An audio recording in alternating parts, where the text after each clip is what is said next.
This is an AMI This Week shortcut. I'm Jennie Bovard for Accessible Media. Right on the Atlantic Ocean, the Cape Breton Miners Museum depicts life as a coal miner. Mary Pat Mumberket is the executive director. Coal mining was instrumental to the history of Cape Breton Island. In fact, it was instrumental to the Industrial Revolution of the world. At one point in time, Cape Breton was known as the breadbasket of Canada because it generated so much revenue. In cramped quarters, men would pick away at coal on their hands and knees. Visitors get a sense of those conditions through tours of the old coal mine underneath the main building. All guides are former coal miners. My name is Eric Spencer. I've got 30 years of experience as an underground coal miner. I'm a tour guide here at the Cape Breton Miners Museum. I worked in 4 different coal mines. The first coal mine I worked in was actually 42 inches high. I worked there for 3 years. Right now I'm 5'4", but I used to tell everybody I'm 6'3". Eric took me down into the mine to show me what life was like underground. The 2 men would work in here, and one fellow would use the drill while his buddy was staying beside him. And this is what they used back in the days. This is the canary. He's expired, as you can see. Oh.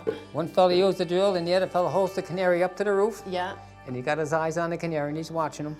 If the canary's quite settled and everything is calm, things are fine. But if he's very agitated, trying to move around in the cage, that's an indication that there's methane gas. If you put the canary up and the canary fell over, get the hell out. Yeah. As quick as you can. Yeah.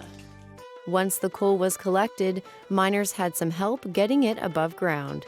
Horses for hauling coal, we're going to run into one here. Oh, there's a pony. Yes. They were very valuable in their day. They're called Shetland ponies, and they're ideally suited for this type of mining on account of their size. They're just mini. Yeah, very small. And they would walk in the dark, and only the young boy would have the light on to it that was traveling behind them. So these horses were very smart. Actually, they were so smart that when they got to the end of their journey, the young boy is supposed to pull the pin out of this here box, but the horse would kick up his leg and he would do it himself. No way. Yeah, very, very smart. The houses miners and their families lived in and the stores they bought food from were all owned by the coal company. Those with the most debt were forced to work in brutal conditions. Unfortunately, when the men that worked down here in the early 1920s worked in water up to their knees for 10 hours a day. Oh my goodness. We had pumps that could take the water out of the mine, but that is a dead end. And the water would accumulate down there a lot quicker than we could take it out. The men that owed the most money were the men selected to work in this section of the mine. They had no choice. In 1929, a German immigrant started planting flowers in local mines where he worked. Seated by the flower bed, Eric told me about the strong bond between miners. You knew that everybody had your back. If there was an emergency or you needed help, miners would drop their tools no matter where they are, and they would always rush to where the accident happened, and they would make sure they would assist to get that injured miner out. Down in the coal mine, we don't have 911 calls, so your best friend and the one you can depend on is your buddy. Sharing that camaraderie is important to Cape Bretoners. It's who we are.